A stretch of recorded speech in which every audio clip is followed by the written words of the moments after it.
Assalamualaikum warahmatullahi wabarakatuh. Selamat pagi. Perkenalkan, nama saya Menul Salayuk, mahasiswa S1 Farmasi dari Universitas Negara SK Makassar. Pada video kali ini saya akan membahas tentang yang pertama itu profesi kefarmasian, pekerjaan kefarmasian, pelayanan kefarmasian di komunitas maupun di rumah sakit, dan yang terakhir itu rute pemberian obat. Profesi kefarmasian adalah profesi kesehatan yang meliputi kegiatan di bidang penemuan, pengembangan, pengelolaan, peracikan, informasi obat, dan distribusi obat.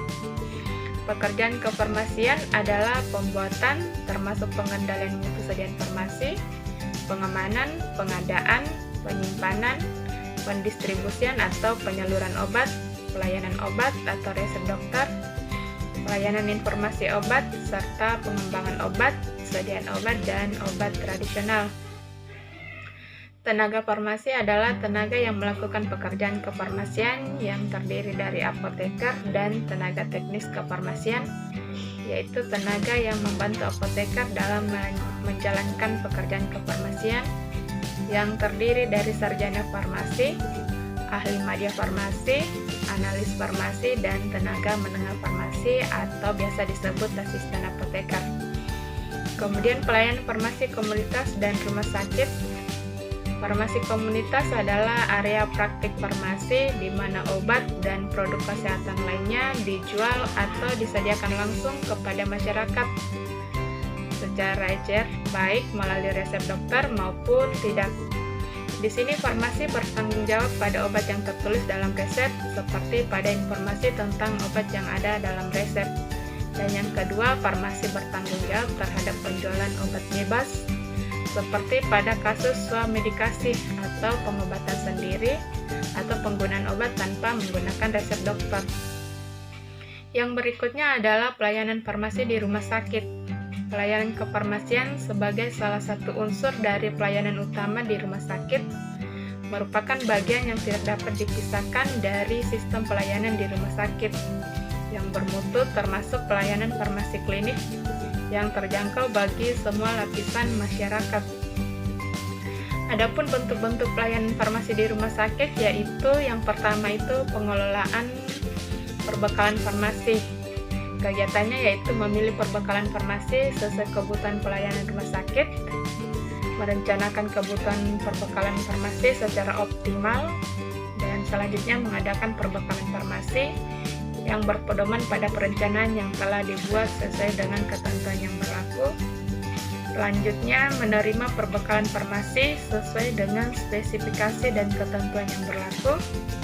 Selanjutnya, menyimpan perbekalan farmasi sesuai dengan spesifikasi dan persyaratan kefarmasian. Berikutnya itu mendistribusikan perbekalan farmasi ke unit pelayanan yang ada di rumah sakit. Dan yang terakhir itu administrasi dan pelaporan serta evaluasi yang diperlukan bagi kegiatan pelayanan. Yang kedua itu pelayanan farmasi klinik.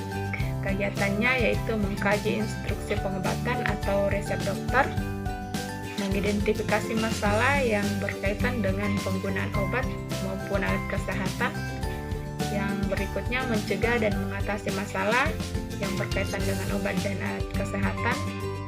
Selanjutnya memantau efektivitas dan keamanan penggunaan obat dan alat kesehatan, pelayanan obat, pemberian informasi kepada petugas kesehatan, pasien maupun keluarga pasien. Selanjutnya, memberikan konseling kepada pasien maupun keluarga pasien. Kegiatan selanjutnya yaitu visite pasien, yaitu kegiatan kunjungan pada pasien rawat inap bersama tim dokter dan tenaga kesehatan lainnya. Yang selanjutnya, pemantauan efek samping obat, dan yang terakhir itu pencatatan dan pelaporan semua kegiatan yang dilakukan.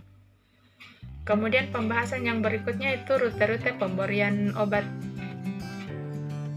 Rute pemberian obat ditentukan oleh sifat dan tujuan dari pengobatan, sehingga kita dapat memberikan efek terapi yang tepat. Terdapat dua rute pemberian obat yang utama, yaitu yang pertama itu rute melalui internal. Rute internal sendiri terdiri dari pemberian obat secara oral, yaitu memberikan suatu obat melalui mulut secara pemberian obat yang paling umum tetapi bervariasi dan memerlukan jalan yang paling rumit untuk mencapai jaringan. Yang selanjutnya itu sublingual, yaitu penempatan di bawah lidah, memungkinkan obat terdispersi ke dalam anyaman kapiler dan karena itu secara langsung masuk ke dalam sirkulasi sistemik. Selanjutnya parenteral, 50% aliran darah di bagian rektum melintasi sirkulasi portal, jadi biotransformasi obat oleh hati dikurangi. Yang kedua itu rute pemberian secara parenteral.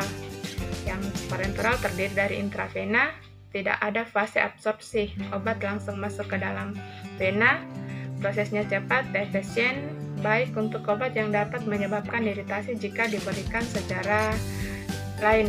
Yang kedua intramuskular, obat disuntikkan ke dalam jaringan otot. Dan yang ketiga subkutan, di bawah kulit, yaitu disuntikkan ke dalam tubuh melalui bagian yang sedikit lemaknya dan masuk ke dalam jaringan yang ada di bawah kulit. Demikian pembahasan saya kali ini, semoga video yang saya buat ini bermanfaat. Kurang dan lebihnya mohon dimaafkan. Terima kasih, selamat pagi.